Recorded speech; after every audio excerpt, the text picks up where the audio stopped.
Hello everyone, welcome to my presentation on Eugene Delacroix, focusing on his artwork, The Death of Sardanapalus. Here's a fancy photo of him on the right.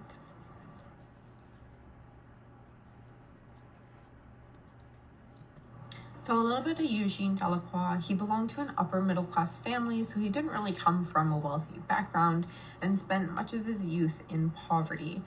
So he did survive mainly on a small inheritance provided by his older sister, and we know about his poverty because it was discussed, the experiences of poverty were discussed in his early writings. And so one interesting tidbit, it took him 8 attempts to be received in the Académie des Beaux-Arts in 1857, but he was never given professorship.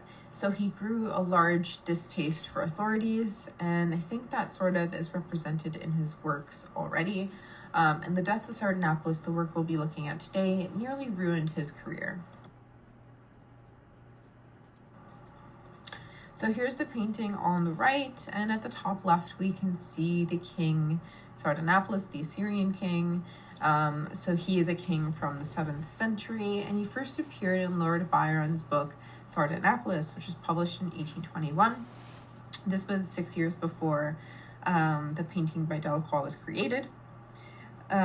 So it is romanticist in style. And interesting tidbit, Richard Lansdowne actually mentioned that Romanticism came late in France, and this was also evident in Delacroix's journal published in 1893. So characteristics of the Romanticists, they always needed something to rebel against, and this included established and institutionalized authority. So some Romanticist elements we can see here include the Romantic rebellion against restored social order. So also you can see this painting, it's extremely vivid in color, lots of motion and movement happening. And we can see this extremely heightened drama happening here, also depicting the Romanticist style. So Romanticists, they were really defined by what they stood for. They pursued logic and enlightened discussions. Their work often was nostalgic and liberal in essence, and inherently political, and therefore often unstable. So another note here is that Delacroix was basically the king of the Romantic movement. So why Sardanapalus? So Byron actually depicted Sardanapalus a little bit differently than Delacroix. The original story describes Sardanapalus as valuing peace above war, pleasure above glory. He intends to die alone rather than be killed, that's similar to Delacroix. But anyway, his favorite concubine, he chooses to die with him in the name of true love and ignites the pyre under the throne. And Delacroix provides a little bit of a different description of the story of Sardanapalus. He characterizes Sardanapalus as depicting the Oriental, as the outsider, and someone who is behaving badly. And it's also stated by Ralph Hay that these violent works created by Delacroix were also a product of the French political conflicts, which we'll get to soon. So a lot of the French political conflicts of 1815 to 1830 pressured these artists such as Delacroix to produce works using new methods of communication, which is possibly what inspired Delacroix to communicate using this Assyrian king. So Assyria. So it is modern day Iraq, and it has a lot of negative connotations to Westerners, especially in the 19th century. So there was the connotations of sin, violence, aggression. Geographically, Assyria was Mesopotamia, which is modern day Iraq. So it was the Assyrian Empire, and it was centered in the northern Mesopotamia. And also we had the Babylonian kingdom, which was in southern Mesopotamia.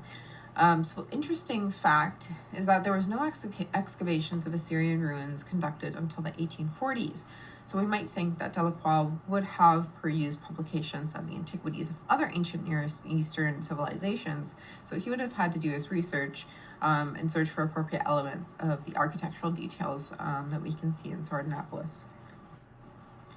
So the initial interpretations of this painting were quite bad, but in terms of psychology or understanding his psyche, Critics believed that this was an expression of his own sexual fantasies, including the domination over women or the representation of Western power over the Near East. The new interpretations created a critique of contemporary French absolutism, and it was anchored in liberal politics of the late Restoration, and not so much a construct of an imperialist view of the Near East.